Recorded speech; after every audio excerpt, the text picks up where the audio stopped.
Pemirsa, sebelum kita lanjutkan kembali dialog, kami akan membacakan beberapa cuplikan yang menjadi sorotan dalam pekan ini. Di antaranya ada viral di media sosial, video memperlihatkan imam masjid ditampar ketika sedang musyawarah. Video ini viral diunggah oleh akun Instagram @abu_irbat. Dijelaskan di akun tersebut bahwa korban ini merupakan imam masjid As-Sunnah di Ampana Kota, Kabupaten Tojo Una-Una, Sulawesi Tengah. Kita simak bersama.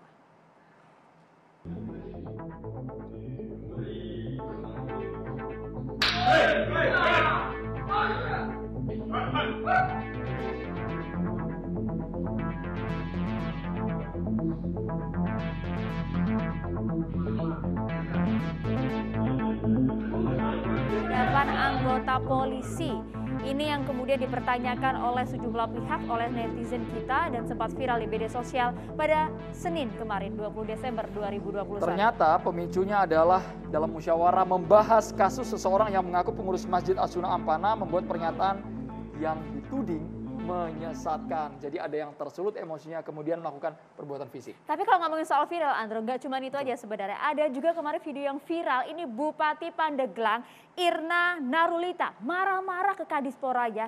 Karena apa? Ada Bupati Kap, anggarannya 150 juta, tapi hadiahnya 95.000. Viral juga nih kemarin hadiahnya, uangnya dijejerin. 95.000 saja? 95.000, hadiah juara ketiga panjat tebing. Viral juga kemarin hadiahnya ini. Kita lihat bersama seperti apa.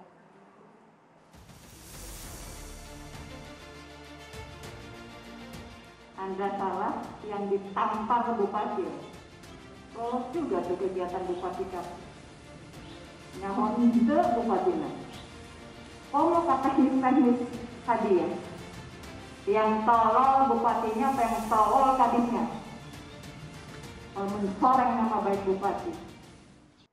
Tapi yang miris juga dari informasi ini sebenarnya ada juga kemarin bahwa cabang olahraga panjat tebing yang juara ketiga kan hadiahnya 95.000. Gimana ceritanya 150 juta anggaran kok yang hadiah itu yang menangnya cuma Itu Rp95.000 ya? yang dipertanyakan. Jadi juara 3 panjat tebing ini hadiah 95.000, kemudian diminta untuk menggalikan Rp1.000 untuk pajak katanya.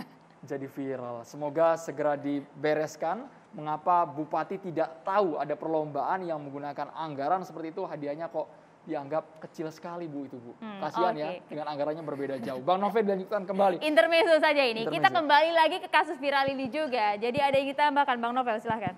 Ya, jadi kita fokus terhadap apa yang dilaporkan. Ya mudah-mudahan bisa diselesaikan baik, karena itu kita apresiasi kepada imbauan dari Kapolri.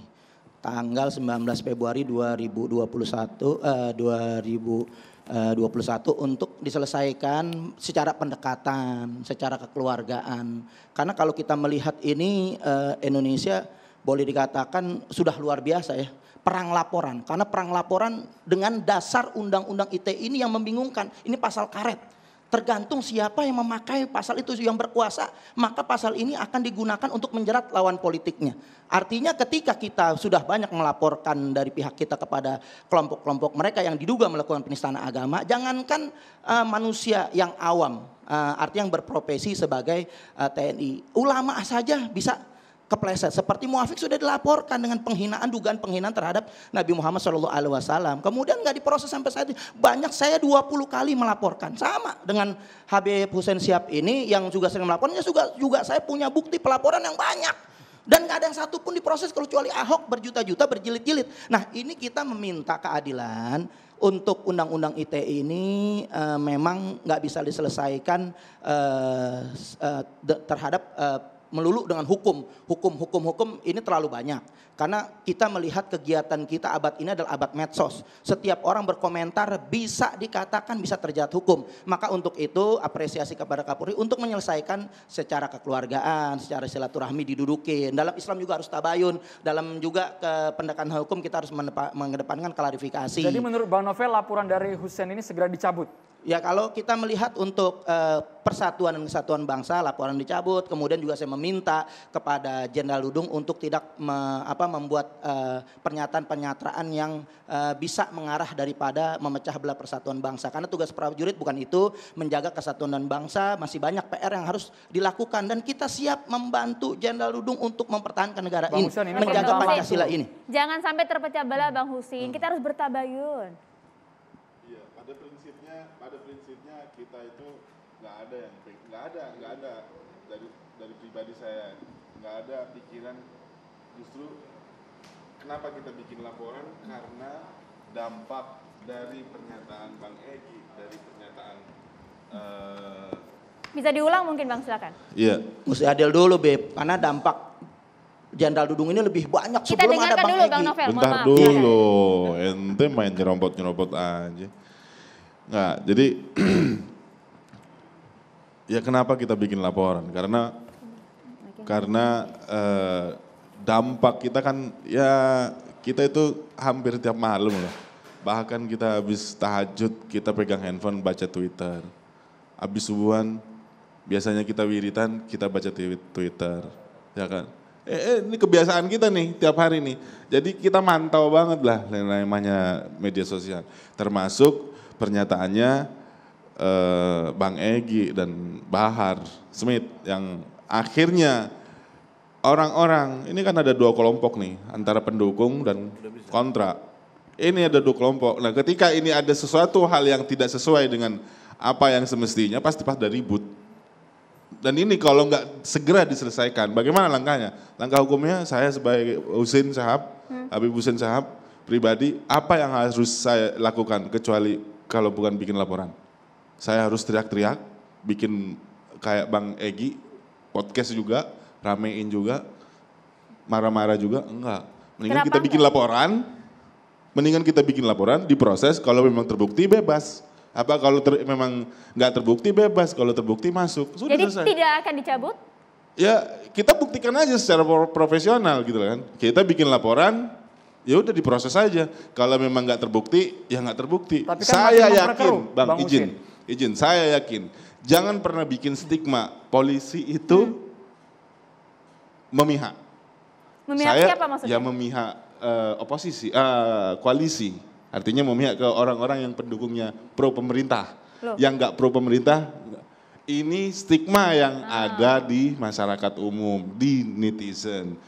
Khususnya kata Bang Novel. Bang Mukmin, sudah 28 bikin laporan, nggak pernah ada diproses.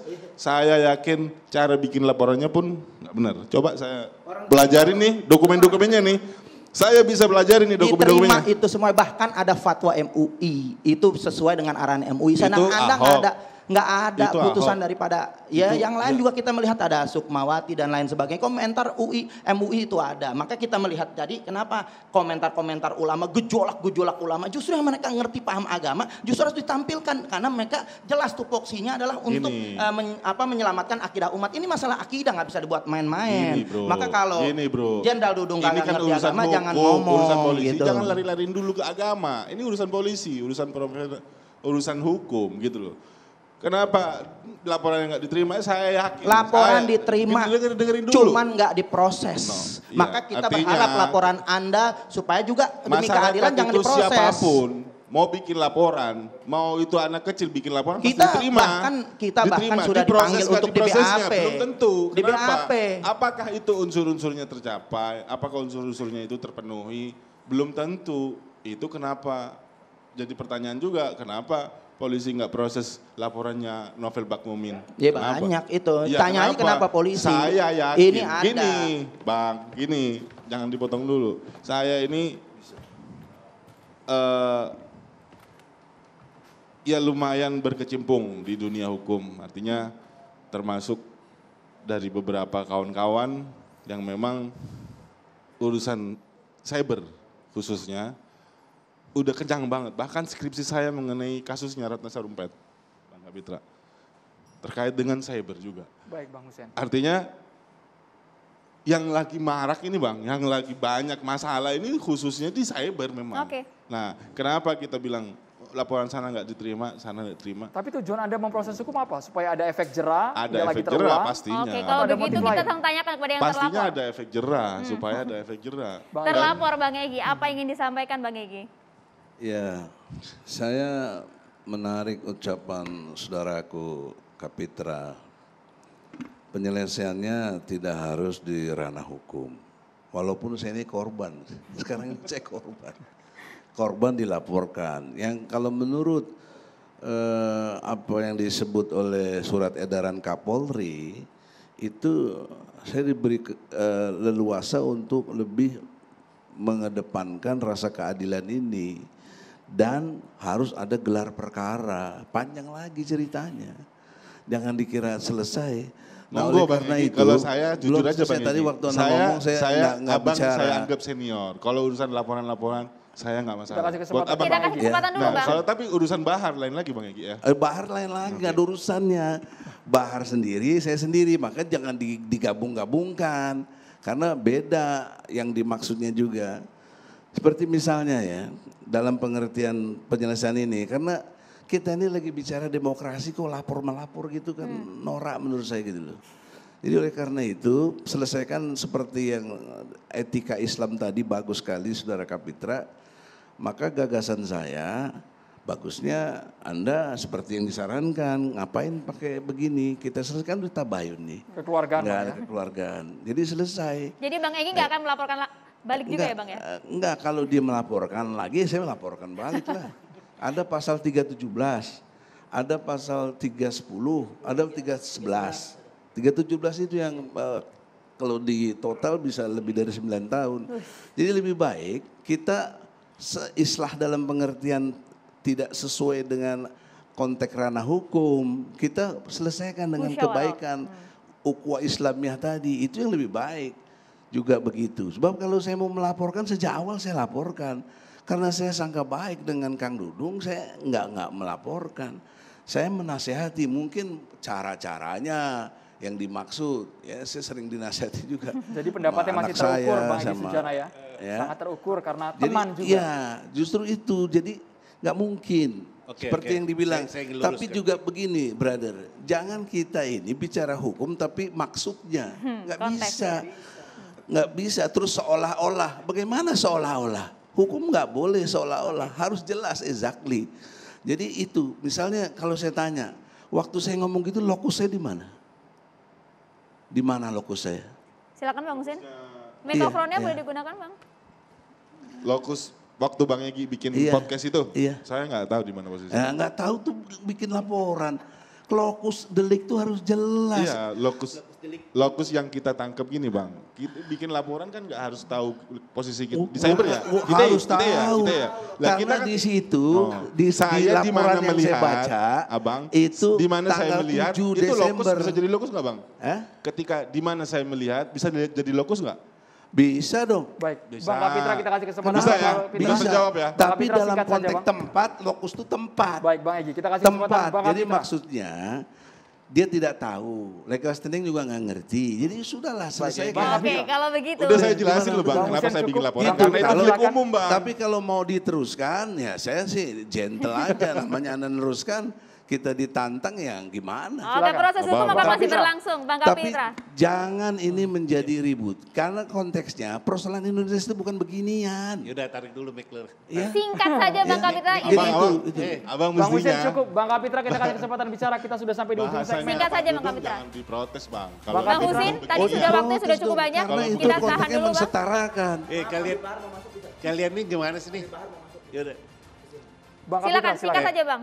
Oke, begini. Ya. Udah seperti yang nanti sarankan. Ya bener. udah. Ente gini deh ya. Kita ini ditonton banyak orang loh. Kita mempertontonkan apa? Ya norak sih bilang. Ya, Islam tuh mengajarkan kedamaian, mengajarkan musyawarah. Anda tahu nggak? Islam tuh bukan toleran. Toleran tuh menghargai pendapat orang. Tapi Islam tuh tawasu, melindungi perbedaan pendapat itu loh. Lebih tinggi lagi dari toleran. Jadi kalau toleransi itu menghargai perbedaan pendapat. Kalau tawasu melindungi perbedaan pendapat. Jadi begini, kita ini berteriak Islam, membela Islam. Kadang-kadang perilaku kita, maaf saja, tidak mencerminkan Islam. Yang begini ini duduk bersama, selesaikan dengan azasnya Islam. Selesaikan dengan cara keislaman. Musyawarah, lalu putuskan sesuatu yang bermanfaat, bukan merugikan. Lapor-melapor itu saling merugikan. Di sini kita temukan pelapor dan juga terlapor. Bermanfaat. Makanya Mudah-mudahan saudaraku, dengar saya dulu. ini jadi korban. Iya dengar dulu. Wan. Saya setuju dengan usulan Anda. Ente dengar Jadi dulu. oleh karena Ya. itu bagusnya diselesaikan, tidak nyambung lagi dirana itu kan, hukum. gitu. Makanya jangan nyamber dulu. Mudah-mudahan keluar dari sini, Husin cabut laporan tentang antum. Baik, Gitu loh. kita tunggu Amin, Bapak-Bapak. oke. Sesaat Itu yang lagi catatan penting. demokrasi akan segera kembali pemirsa. Tetaplah bersama kami.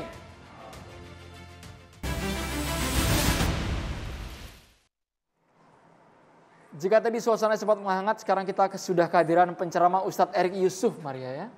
Kita persilakan, Ustadz. Baik. Bismillahirrahmanirrahim. Assalatu wassalamu ala Rasulillah wa ala alihi wa wala wa ba'du. Salam yang terbaik, salam para malaikat kepada para calon penghuni surga. Assalamualaikum Amin, amin. warahmatullahi wabarakatuh. Waalaikumsalam warahmatullahi wabarakatuh. Alhamdulillah sebetulnya kalau saya lihat tadi di akhir ini juga sudah selesai ya. Tadi sudah ada satu kesepakatan ya. Tinggal kita ingin menegaskan kembali kepada semuanya lah. Ini kalau masalah delik hukum, tadi ahli bahasa dan lain-lain, saya malah jadi bingung. Saya ingin mengedepankan beginilah, terutama untuk para pemimpin semuanya, juga tokoh-tokoh yang terus menjadi sorotan publik, cobalah mengedepankan masalah hati. Cobalah misalnya Pak Jenderal gitu ya, coba rasakan kira-kira Allah ridho nggak kira-kira kalau bicara begini? Kira-kira ada yang tersakiti nggak kalau bicara seperti ini gitu ya? Begitu juga yang bereaksi, kira-kira reaksi seperti ini kira-kira Allah ridho nggak? Ada yang tersakiti nggak dengan reaksi seperti ini? Nah kalau seandainya konsep hati ini dikedepankan, saya yakin ya tadi juga disebutkan bahwa al-insanu makhluk khata wa nisan. Jadi manusia itu memang tempatnya lupa, hilaf atau salah. Tetapi tentu seorang yang gentleman, yang elegan, itu berani berbuat, berani bertanggung jawab. Maju saja kemudian berbicara bahwa ada kesilapan, ada kehilafan, elegan. Dan kita semuanya, masyarakat tentu akan menerima itu menurut saya. Tapi kalau sekarang, jadi agak bingung ya. Kalau saya tadi pada mengutip Quran, saya mengutip Phil Collins saja lah. Too many men, too many people, making too many problem. Jadi the land of confusion itu judulnya. Jadi kita ini dalam kebingungan akhirnya karena apa? Karena pernyataan yang satu kemudian dipelintir menjadi pernyataan yang kedua, dibalikan lagi menjadi saling kemudian berseteru dalam pernyataan-pernyataan. Nah inilah yang saya kira tidak menjadi contoh yang baik di dalam proses demokrasi kita ini. Justru sekarang penting sekali ya bagaimana memberikan satu semangat buat semua masyarakat untuk ikut berpolitik atau ikut berdemokrasi dengan cara-cara yang sehat. Dengan cara yang sehat artinya apa? Para pemimpin ini mencoba untuk kemudian tidak kan ada pemimpin atau politisi-politisi yang kurang matang, yang atau mungkin bukan kurang matang, terlalu bernafsu untuk syahwat politiknya agar kemudian menjadi bermain-main dengan politik-politik identitas misalnya, sara misalnya, yang akhirnya menjadikan kita itu terkotak-kotak, yang akhirnya tidak menjahit kebersamaan, tetapi malah merusak, mencabik-cabik kebersamaan itu. Dan ini yang menjadi permasalahan kita semuanya. Saya itu menginginkan bahwa, ayo kita sama-sama ya, merefill kembali semangat kebersamaan kita, semangat persaudaraan kita. Mungkin sudah saatnya masalah ide Sumpah Pemuda itu ya, kita angkat kembali gitu ya. New and improvement dari Sumpah Pemuda kita bangkitkan kembali bagaimana kebersamaan kita. Ya saya kira antum semua ngedengar kayak wah ini Ustadz Erik ini utopis gitu ya. Tidak, saya yakin mungkin saya sedang bermimpi, tetapi saya yakin saya bukan sendirian yang bermimpi seperti ini. Ya kalau kata John Lennon kan you may say I'm a dreamer but I'm not the only one gitu kan. I hope someday you will join us. Ayo bersama-sama sama saya tegakkan kebenaran, kita rajut kembali persaudaraan and the Indonesia will be live as one. Nah, insya Allah mudah-mudahan kita bersama-sama kembali. Amin. Keluar dari sini, insya Allah saya ingin cabut laporan, cabut semuanya tuh. Bang Husein, cabut nggak laporan tuh? Bang Husein, Cabut cabut nggak bang? Cabut nggak bang? Cabut tuh Husein, cabut laporannya supaya apa? Supaya duduk semua sama-sama, tampakkan kepada masyarakat agar supaya kita ini sebetulnya mengambil pelajaran dari peristiwa ini. Saya yakin kok. Para pemimpin-pemimpin semua yang duduk di sini semuanya sepakat kok. Jangan lagi kemudian bikin pernyataan-pernyataan kontradiktif. Jangan biarkan masyarakat akhirnya liar semuanya saling mencaci dan lain-lain. Gak bagus lah, gak bagus. Insya Allah mudah-mudahan deh sekarang semuanya kita saling menghargai pendapat orang dan saling punya empati rasa gitu bahwa wah ini kayaknya lagi kepleset lidah nih. Oke lah, bagaimana caranya supaya kemudian kita merangkulnya. Terus ini juga wah ini kayaknya masih pemuda nih lagi kemudian darah muda nih masih emosi kemudian kita rangkul. Nah dengan begitu semuanya insya Allah kita akan lebih harmonis ke depan. Kita punya harapan, tinggal kita sama-sama kita melihat mana pemimpin yang paling layak yang memimpin kita nantinya. Insya Allah seperti itu. Insya Allah. Terima kasih banyak Ustadz Erik Yusuf, Bang Kapitra Ampera, Bang Husain Shihab yang kabarnya akan mencabut laporan tadi kata Ustadz Erik Yusuf ya Bang Husain. Terima kasih banyak sudah hadir di Carta Terima kasih Demokrasi. Bang Yustina, terima kasih Bang Novel. Tadi juga sudah ada Bang Ikhwan Tuan Kota selaku pengacara dari Bahar Bismith. Kita akhiri dengan musyawarah tadi ya, sudah ya. Kita sudah tunggu. selesai ya. Oke, kita akan berjumpa lagi di Catatan Demokrasi minggu depan. Saya Maria Segaf. Dan saya Andromeda Mercury. Terima kasih, selamat malam. Sampai jumpa.